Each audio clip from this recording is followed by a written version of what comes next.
Je reprends. Gardez en tête que ce qui compte, c'est la carte du 7 mai, puisque c'est celle-là qui est censée être utilisée pour déterminer le plan de sortie de confinement du 11 mai, si jamais il y a déconfinement le 11 mai, puisque le déconfinement au 11 mai est lui-même incertain, car il dépend... Il dépend de quoi déjà ?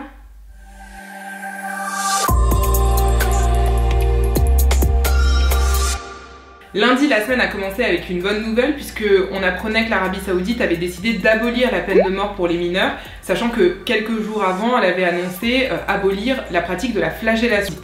Lundi, on a appris que 2 policiers avaient été suspendus et qu'une enquête avait été ouverte à la suite de la diffusion d'une vidéo montrant une intervention de la police à Paris et permettant d'entendre des propos racistes tenus à l'encontre de la personne qui était poursuivie.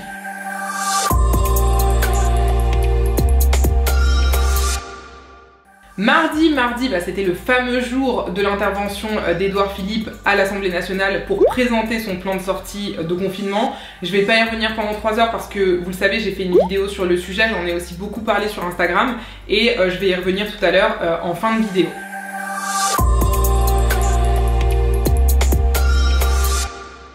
Mercredi, on a parlé people entre guillemets puisque l'avocat de Franck Ribéry a annoncé qu'il envisageait de porter plainte contre Karine Le Marchand, donc l'animatrice d'M6, pour injure. En fait, ce qu'il lui reproche, c'est d'avoir partagé en story Instagram un photomontage de Franck Ribéry se moquant de sa manière de s'exprimer.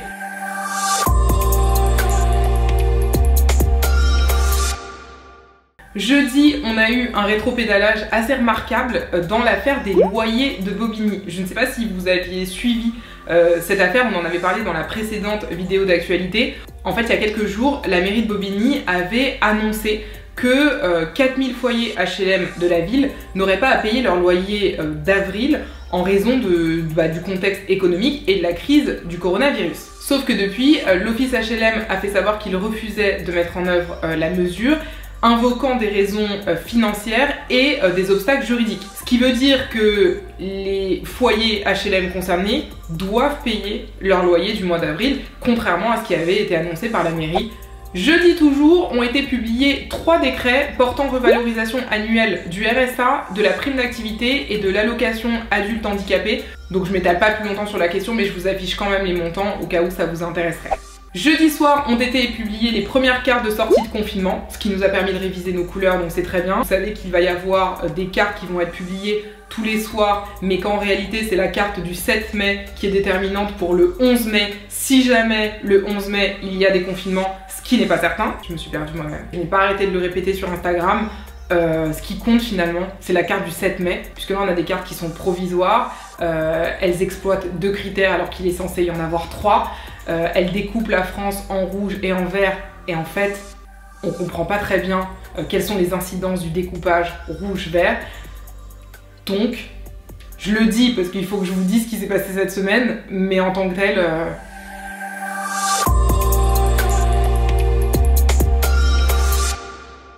Vendredi, on a parlé vélo. Depuis le début du confinement, se sont posé un certain nombre de questions. Par exemple, est-ce qu'on a le droit de sortir 1 heure par jour faire du vélo tant qu'on reste à 1 km de son domicile? Rien ne l'interdit dans la réglementation nationale. Simplement, il y a eu des prises de position par endroits disant qu'il n'était pas possible de faire du vélo à titre d'activité physique ou de loisir pendant le confinement.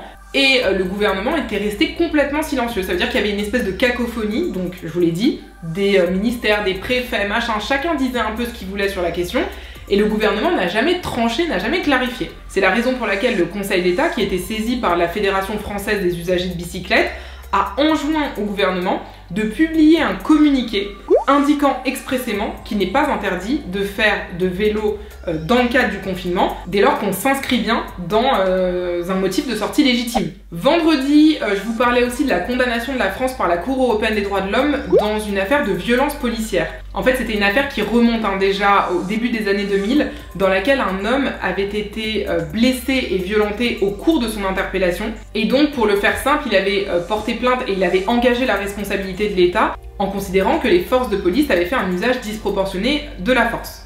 Et il y avait eu toute une procédure en France au terme de laquelle finalement il avait été débouté. On lui avait dit finalement qu'il n'y avait pas eu d'usage excessif de la force et que la responsabilité de l'État ne pouvait pas être engagée sur ce point. Et c'est là-dessus que la Cour européenne des droits de l'homme n'est pas d'accord. Elle considère qu'il y a eu un usage excessif de la force et que la France doit être condamnée pour violation de l'article 3 de la Convention européenne de sauvegarde des droits de l'homme.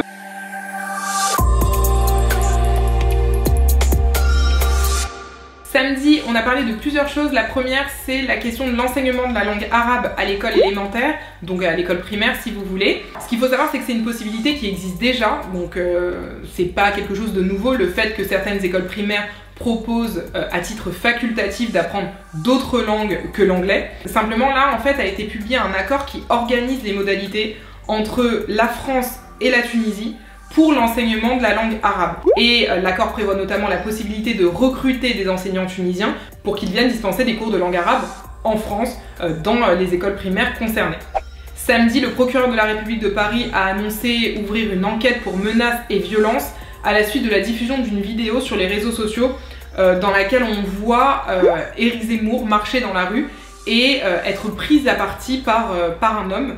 C'est une vidéo qui a beaucoup tourné ces dernières heures sur les réseaux sociaux, elle a beaucoup fait réagir et donc voilà, donc le procureur de la République a annoncé l'ouverture d'une enquête.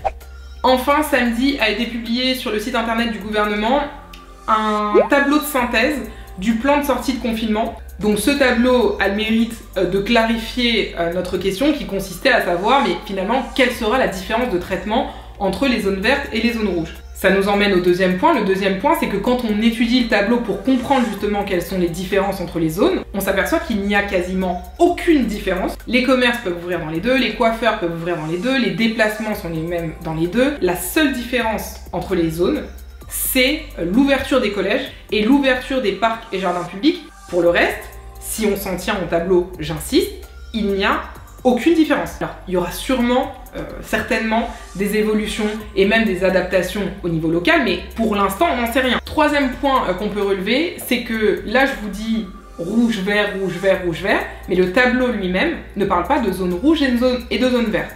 Le tableau parle uniquement d'un seul critère, le critère de la circulation du virus. Il découpe selon que vous soyez dans une zone dans laquelle la circulation du virus est élevée ou faible. La question que je me pose, c'est où sont les deux autres critères? Est-ce que ces critères, du coup, ne sont pas cumulatifs et que on est classé vert ou rouge uniquement sur la base du critère numéro 1, autrement dit, la circulation du virus?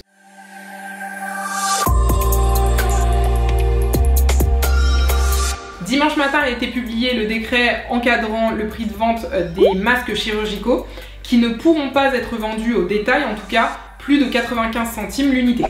Voilà, cette vidéo est terminée, j'espère qu'elle vous a plu. Si vous voulez pouvoir suivre mes actualités au quotidien, n'hésitez pas à me retrouver sur Instagram parce que c'est là où je suis la plus active. Sinon, je vous souhaite une très belle semaine et à dimanche prochain.